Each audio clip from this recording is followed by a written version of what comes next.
এ নিয়ে আলোচনা করতে এই মুহূর্তে বরিশাল নগরীর ব্রাউন কম্পাউন্ড এলাকায় আছেন সহকর্মী অপূর্ব অপু। তার সঙ্গে যুক্ত হচ্ছেন বরিশাল বিভাগীয় স্বাস্থ্য অধিদপ্তরের পরিচালক ডাক্তার শ্যামল কৃষ্ণ মণ্ডল। সরাসরি চলে যাচ্ছি অপুর কাছে। আমরা এতক্ষণ সময় দর্শকদেরকে দেখানোর চেষ্টা করেছিলাম যে বরিশাল জেলায় যে ল্যাবগুলো রয়েছে, প্যাথোলজিক্যাল ল্যাবগুলো রয়েছে ১৬৩টি রয়েছে, তার মধ্যে ৭৯টিরই নবায়ন নেই। অর্থাৎ নবায়ন না রেখেই বছরের পর বছর সরকারি আইন অমান্য করে তারা প্যাথোলজিক্যাল ল্যাবগুলো চালিয়ে যাচ্ছে। এ নিয়ে জেলা সিভিল সার্জন তিনি ক্ষুব্ধ প্রতিক্রিয়া ব্যক্ত করেছে। এই চিত্রটা বরিশাল বিভাগ জুড়ে রয়েছে, ৫ শতাধিক প্যাথোলজিক্যাল ল্যাব রয়েছে। এই বিষয়ে বিস্তারিত কথা শুনবো, আপনাদেরকে শোনাবো। আমাদের সাথে যুক্ত হবেন বরিশাল বিভাগের সর্বোচ্চ স্বাস্থ্য কর্মকর্তা, বিভাগীয় স্বাস্থ্য পরিচালক ডাক্তার শ্যামল কৃষ্ণ মণ্ডল। আপনাকে জানতে চাচ্ছি যে বরিশাল জেলায় ৭৯টি ল্যাবের তারা নবায়ন করছে না। বরিশাল জেলার চিত্র এটি। বরিশাল বিভাগের অবস্থাটা কি আপনি কি আমাদেরকে জানাবেন কিনা? বিভিন্ন জায়গা থেকে আমরা অভিযোগ পাচ্ছি নিয়ম নীতি উপেক্ষা করেই এই সমস্ত প্যাথোলজিক্যাল ল্যাবগুলো পরিচালিত হচ্ছে। ধন্যবাদ আপনাকে। আসলে নবায়ন আছে বা নাই, এটার একটা কথা হচ্ছে আমাদের নবায়নগুলো কিন্তু একটা প্রসেসিংয়ের মাধ্যমে আছে। সেটা হচ্ছে গত বছরের রেজিস্ট্রেশনের নবায়নটা কমপ্লিট করার পরে পরবর্তী বছরের জন্য একটা প্রেয়ার দিবে। প্রেয়ার দিলে স্বাস্থ্য অধিদপ্তর নবায়নটা দেয় এবং স্থানীয় কর্তৃপক্ষ যেমন বিভাগের বা সিটি কর্পোরেশনের যেগুলো আছে সেগুলো আমাদের দপ্তর থেকে, যেখানে সদস্য সচিব হিসাবে হেডকোয়ার্টার সিভিল সার্জন কাজ করে এবং জেলা লেভেলে হচ্ছে জেলার সিভিল সার্জন দেয়।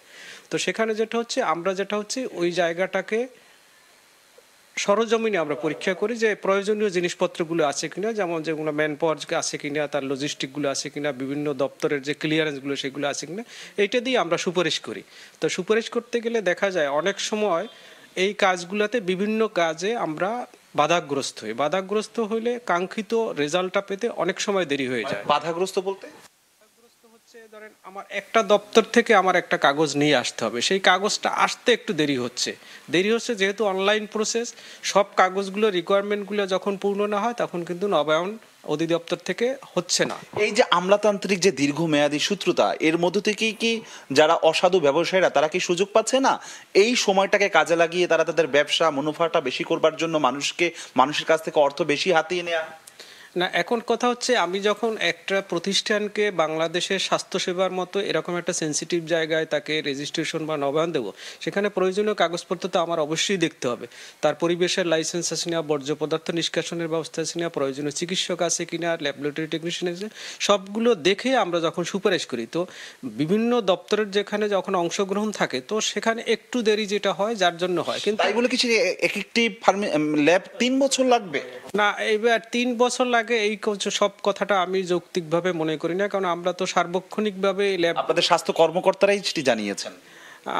কর্মকর্তারা জানালে যদি জেলা পর্যায়ে যদি থাকে সেক্ষেত্রে কিন্তু আমাদেরও কিছু কাজ সেখানে রয়ে গেছে, কেননা আমরা কিন্তু সার্বক্ষণিকভাবে এই ক্লিনিকগুলোর সুপারিশ করার মালিক কিন্তু আমি, যে ঠিকমতো সময়ে সে নবায়ন করছে কিনা, সে লাইসেন্সবিহীন কাজ করছে কিনা, সেটা কিন্তু দায়িত্ব আমাদের। সুতরাং আমাদের যদি এরকম থাকে সেক্ষেত্রে আমাদেরকেও আরেকটু অ্যাক্টিভ হতে হবে, যাতে সব প্রতিষ্ঠানগুলো অবশ্যই তাদের রেজিস্ট্রেশন থাকতে হবে এবং সময় মতো, একটা যৌক্তিক সময়ের মধ্যে কিন্তু তার নবায়ন থাকতে হবে। তো আমরা যেহেতু সিটি কর্পোরেশনে কাজ করছি, জেলা লেভেলে যদি এরকম কোনো ঘাটতি থাকে সেটা অবশ্যই আমরা দেখব, যাতে নবায়নবিহীন না থাকতে পারে। কেননা নবায়ন করতে গেলেই যখন আমরা সরজমিনে পরিদর্শনে যাই, যে গ্যাপটা, সে গ্যাপটা কিন্তু আমরা সরজমিন পরিদর্শনের কথা বলছেন। একটি অভিযোগ উঠেছে যে গণ অভ্যুত্থান পরবর্তীতে আপনাদের যে অভিযান সেগুলো কিছুটা শিথিলতা এসেছে, এটি আসলে আপনারা আরো বাড়াবেন কবে? আমি আসলে এই অভিযোগগুলো কার বিরুদ্ধে জানি না। আপনি যদি আমাদের কার্যালয়ে দেখেন, আমরা কিন্তু স্বাস্থ্য বিভাগের কোনো কার্যক্রমের কোনো শিথিলতা দেখে আমরা কিন্তু রেগুলার আমরা বিভিন্ন পর্যায়ে ভিজিট করতেছি, সুপারিশ করতেছি এবং নবায়ন হচ্ছে। যদি কোথাও এরকম থাকে আমার নজরে, এবং আপনারা যখন আমাকে স্মরণ করে দিয়েছেন বিভিন্ন পর্যায়ে, আমি এটা খোঁজ নেব যে যাতে করে এই কার্যক্রমগুলো অব্যাহত থাকে, কারণ এটা মানুষের একদম সেন্সিটিভ কাজ, মানুষের পরীক্ষা নিরীক্ষার ব্যাপার। সেখানে যদি কোথাও ত্রুটি থাকে সেখানে মানুষের স্বাস্থ্য ব্যবস্থা নিয়ে প্রশ্ন আসে, সুতরাং এটা কোনো ক্রমেই অ্যালাউ করা যাবে না।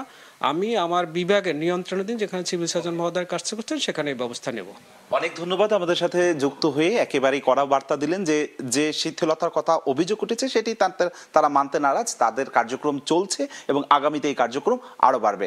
আমরা পরবর্তী সংবাদে হয়তো আরো বিস্তারিত জানাবো। আপাতত এতটুকুই ছিল আমার কাছে। বরিশাল থেকে যুক্ত ছিলেন অপূর্ব অপু।